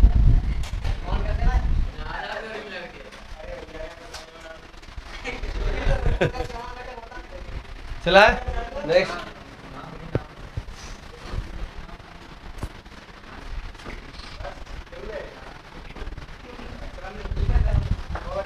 चलो अगला क्वेश्चन लिखो, dy अपॉन dx बराबर y अपॉन x। देखते हैं 1 plus x y square 1 plus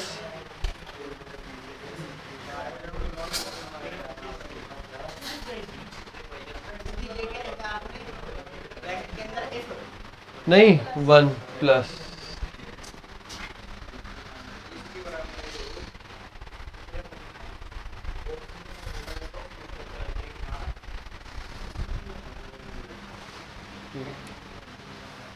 देखते हैं कौन रूप पहचानता है।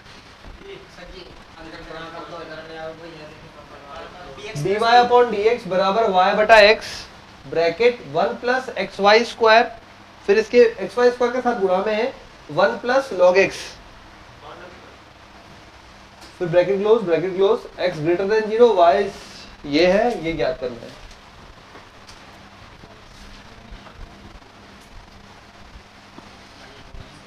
अंदर गुणा करें, देखें जरा क्या बनता है। तो dy by d x y बटा x plus x x cut गया y cube,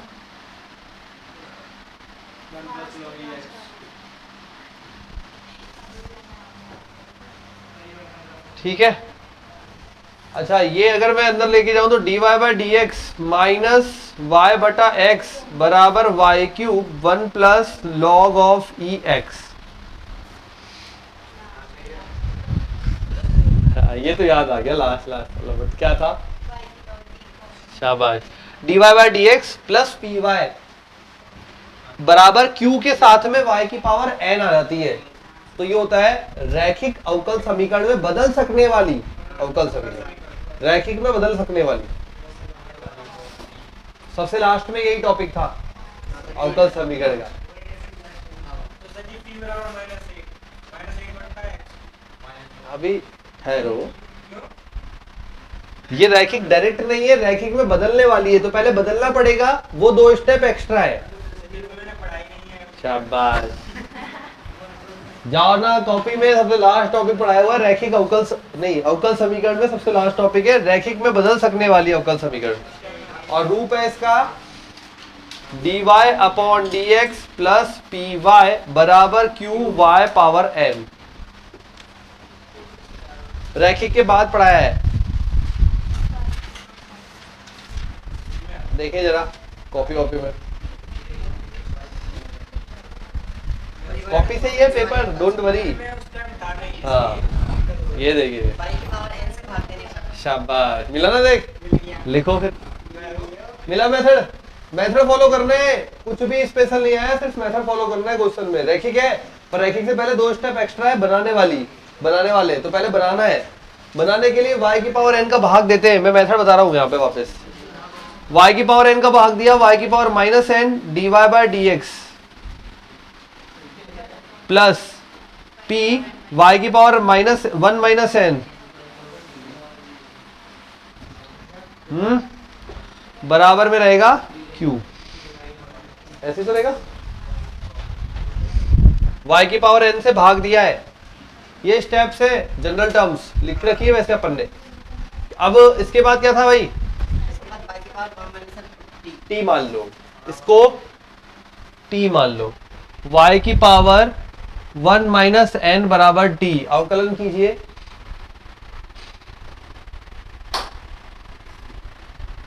one minus n minus 1,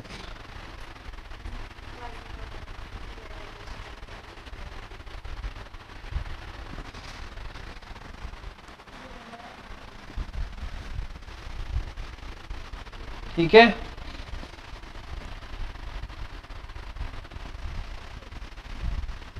तो क्या बन जाएगा, इसकी जगह रिप्लेसमेंट हो जाएगा 1 अपॉन 1 माइनस n, ये तो कांस्टेंट वैल्यू है 1 2 3 4 5 ऐसे, dt अपॉन dx।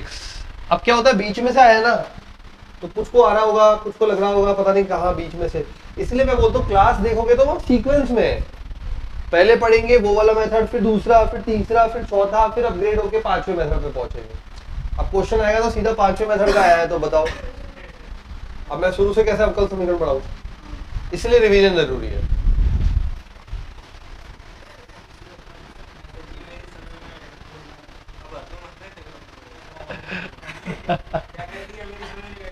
तो बैठेगा ही नहीं बीच में, क्या करूं, मतलब कैसे बिठाऊं। और तो बस ये प्रोसेस है, स्टेप है इसके।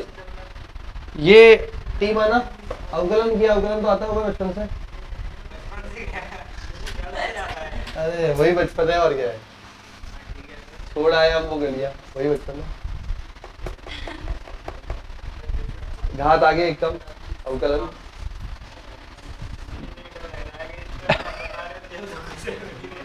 प्लस पीटी बराबर क्यू।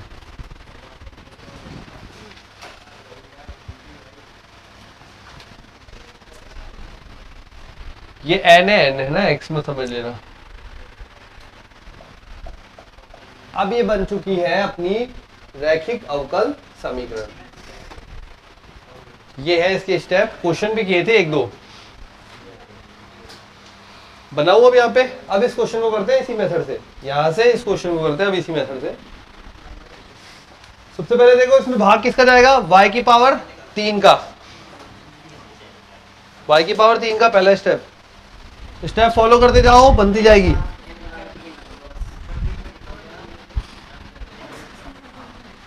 y की पावर 3 का भाग जाएगा, या y की पावर n होता है 3 है, भाग जाएगा y की पावर 3 का। y की पावर 3 का भाग दोगे क्या बनेगा भाई, 1/y की पावर 3 माइनस y की पावर 3 जब जाएगा तो एक कट जाएगा, 1/y स्क्वायर कट जाएगा 1 प्लस log e x। ठीक है, dy/dx का भाग गया मेरा।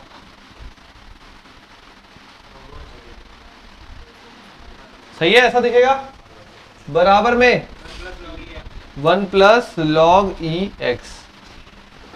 अब अपन ने बोला था अभी यहाँ पे p के साथी को मानना है t, p के साथी को, तो p अपना ये बन रहा है, इसका साथी कौन है, y वाला टर्म, इसको t मानना है, मतलब -1/y स्क्वायर को t मानिए। अवकलन कीजिए इसका, y की घात -2 का अवकलन,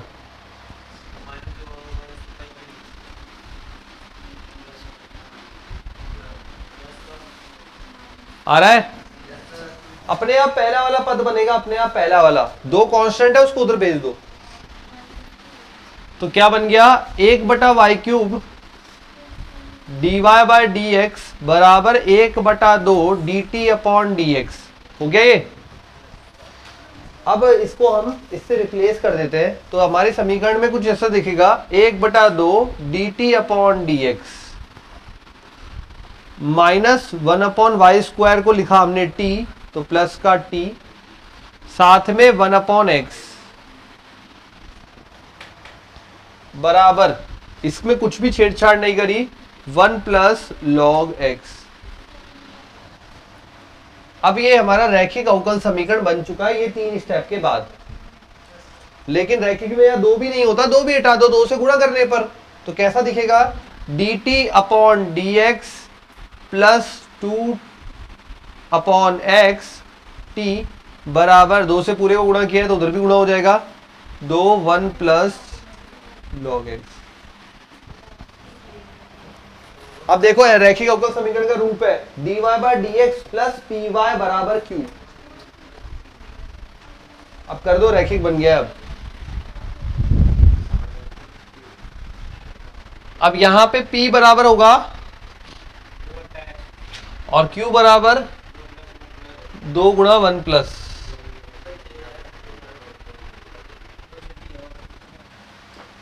करो।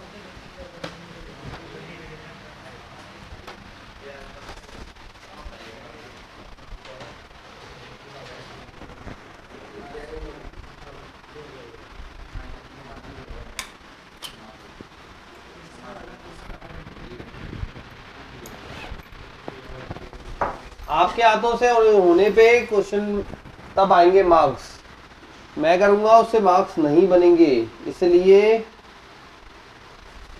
सेल्फ करें, ज्यादा से ज्यादा प्रश्न हल करें।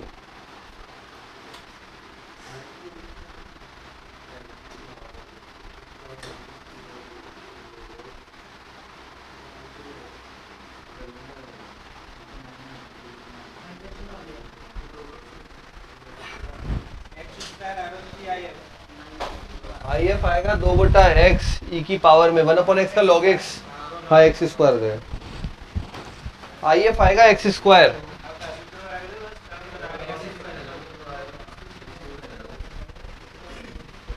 फॉर्मूला होता है y dot I F, y की जगह यहाँ पे t है, अभी ध्यान रखें y में टर्म नहीं है हमारा, t में है, तो t dot I F integration q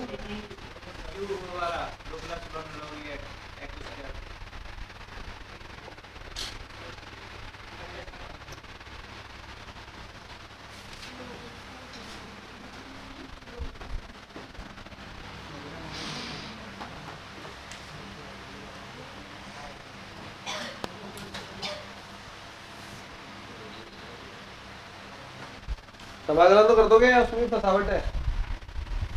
x square अंदर गुणा करो, सिंपल एक्स स्क्वायर बन जाएगा पहला तो, एक्स स्क्वायर का होता है एक्स क्यूब अपॉन 3, दूसरा बन जाएगा x square log x highlight कर दो। हाईलाइट फर्स्ट सेकंड का बोल दूंगा ना।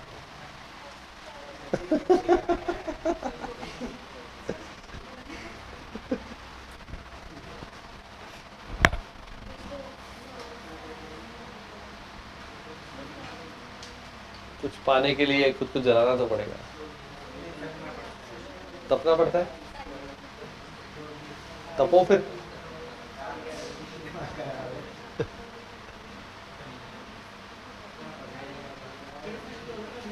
ऐसी जिंदगी याद है एक बार, मेरी जिंदगी याद है, घर खेलते कूदते मजे करते आराम से मस्त। नहीं वो वाला टाइम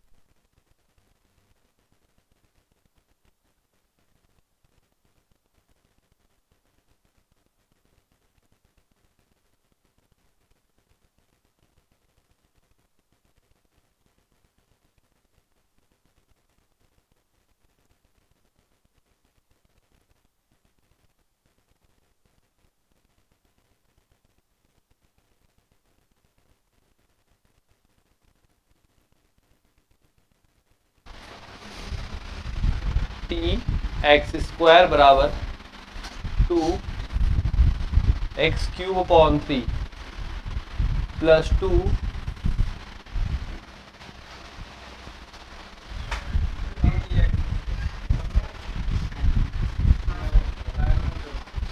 अब करते हैं log x एक्स स्क्वायर का समाकलन आइलेट के according I inverse log first I L first हो गया ना, तो first as it is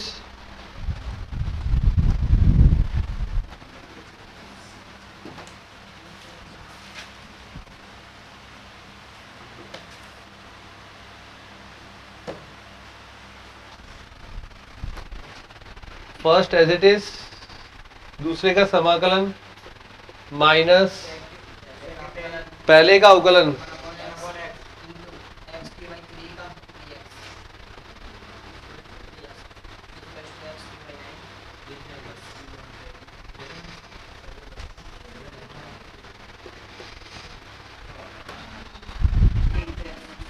T into x square बराबर 2 x cube upon 3 plus 2/3 x cube log x minus ये बन जाएगा अपना एक्स स्क्वायर का फिर से होगा एक्स क्यूब अपॉन 3 और 3 ऑलरेडी है 9 और 2/9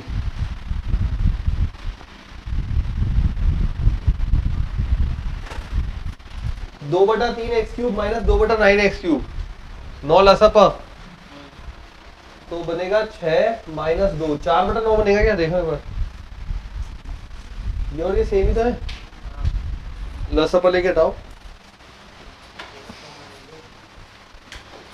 4/9 तो टी एक्स स्क्वायर बराबर अभी रखते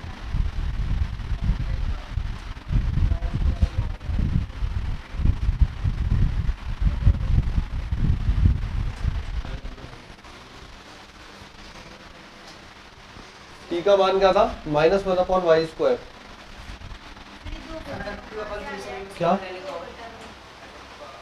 ये वाला 2/9 सही है, ये x एक x को हटेगा क्या बनेगा एक्स स्क्वायर बचेगा, समाकलन के अंदर है एक्स स्क्वायर। हाँ पूरे में से क्या कहते हैं एक्स स्क्वायर को भाग दे देंगे और और 2/3 को भी कर दो। हाँ वो तो ले लो कोई दिक्कत नहीं, एक्स स्क्वायर का भाग दे दो तो -1/y² बराबर टी का मान रख दिया, एक्स स्क्वायर का भाग दे दिया तो 4/9 x plus 2/3 x log x plus c x मान रख दो।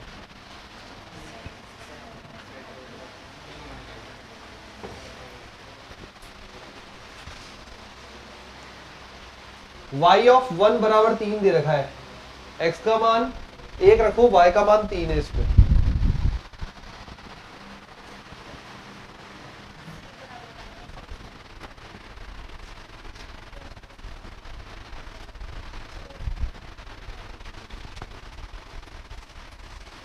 क्या हो गया? कैलकुलेशन ज्यादा बड़ी है, आराम से करो। ये दे रखा है x बराबर 1 पर y बराबर 3। किसका मान? t का मान। t को मतलब ये माइनस c का मान। c का मान बोलो भाई कितना आ रहा है? -5/9।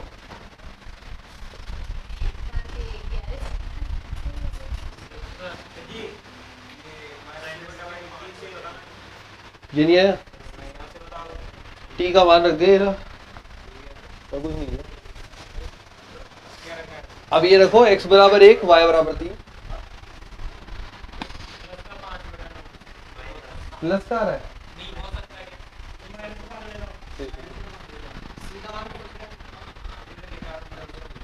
देखते हैं सी का मान निकालते हैं।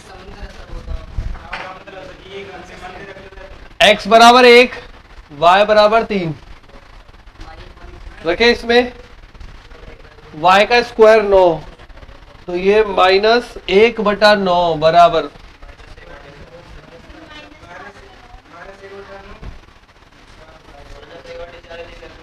-1/9 4/9 x का मान 1।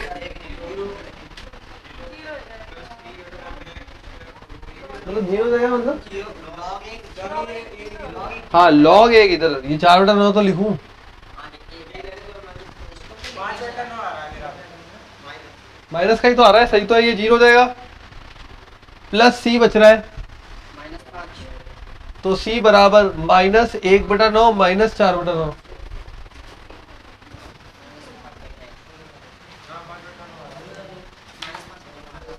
आ रहा है ना? वापस से मान रखो इसमें, y स्क्वायर बटन और चाहिए इसको।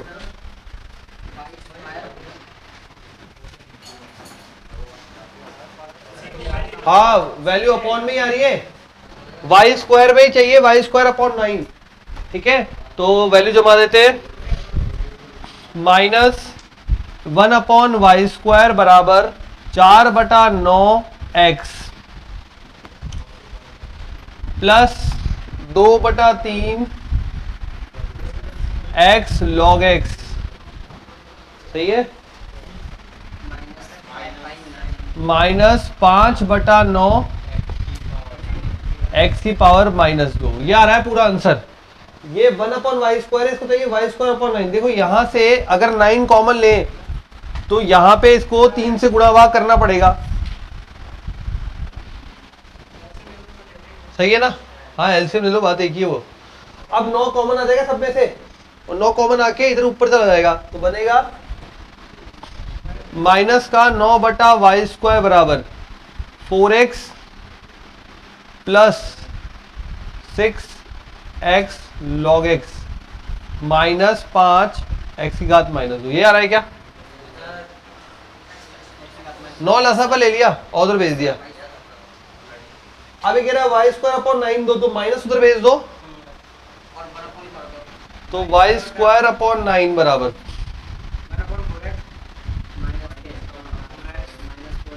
वन अपॉन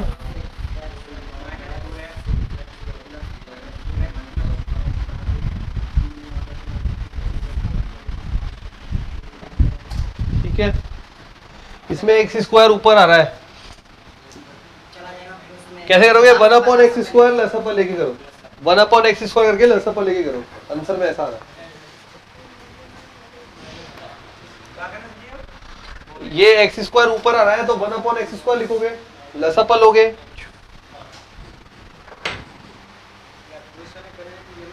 तो ये y स्क्वायर अपॉन 9 बराबर एक्स स्क्वायर बटे में माइनस के साथ ले रहा हूं मैं, है ना, तो 5 प्लस का हो जाएगा, और माइनस का 4x क्यूब और माइनस का 6x क्यूब log x।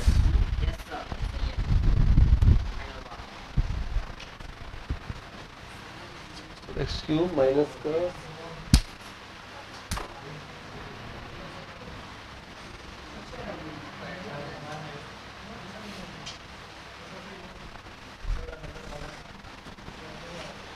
इतना पीछे जाके आंसर था।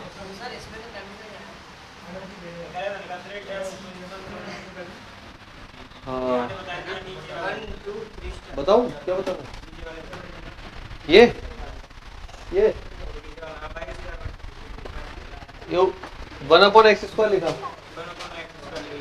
x यहाँ गुणा होगा यहाँ गुणा होगा यहाँ ऊपर माइनस से और गुणा कर दिया अंदर माइनस से गुणा करती है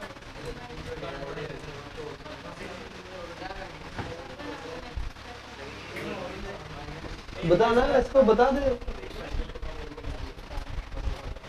ठीक है कम हुए आज कोई बात नहीं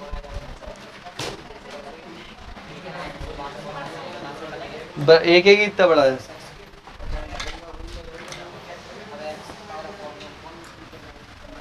और माइनस भी गुणा कर दिया ओके